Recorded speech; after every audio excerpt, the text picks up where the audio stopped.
මේ වෙලා දකින්නේ 2024 ජූනි මාසේ 27 වෙනිදා රෑ 11ට වෙලාව රෑ 11යි.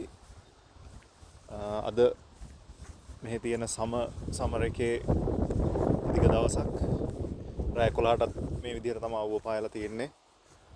ඉර බහින්නේ නැහැ කිව්වොත් වැරදි නැහැ. මේ පැත්තෙන් මෙහෙම ඉර බහගෙන යනවා.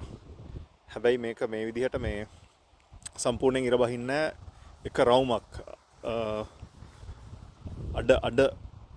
අඩ රවුමක් කැරකිලා ආපහු පාන්දර 2:00 3 වගේ වෙනකොට ඉර අවුව වැටෙන්න පටන් ගන්නවා.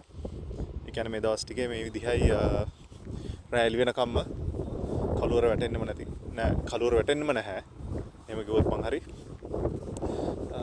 නිතරම දකින්න ලැබෙන දෙයක් නෙවෙයි. ඉතින් අයිස්ලන්තේ ජූනි මාස දෙක ජූනි අගෝස්තු මැද වගේ වෙනකන් සෑහෙන ප්‍රමාණයක් දවසේ අවුව තියෙනවා, එළිය තියෙනවා. ඒ වගේම තමයි හිම වැටෙන්න ගත්තාම සීත ඍතුව පටන් ගත්තාම මේකේ අනිත් පැත්ත. ඒ කියන්නේ අවුව වැටෙන්නේ බොහොම අඩුවෙන්. පැය 24න් පැය 20ක 21ක ප්‍රමාණයක් කළුවර තියෙන්නේ. ඒකයි පෙන්වන්න ඕනේ කියලා හිතුනේ.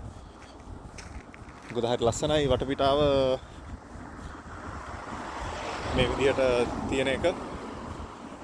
දකින්න පුළුවන් මල් පිපිලා ගස් ඔක්කොම කොළ පාට වෙලා ගස් වල කොළ පිරීලා හරි ලස්සන වටපිටාවක්. රස්නෙත් මේ වෙලාවේ සෙල්සියස් අංශක 10ක් අතර වගේ තියෙනවා. පොඩි හුළඟක් තියෙනවා. ඒ වුණාට මේ ශ්‍රී ලංකාවේ නුවරඑළියේ තියෙන කාල ගුණය තමයි මේ වෙලාවට තියෙන්නේ. ඊටත් වැඩිය ටිකක් රස්නේ මම නිවැරදි එහෙම කිව්වොත්.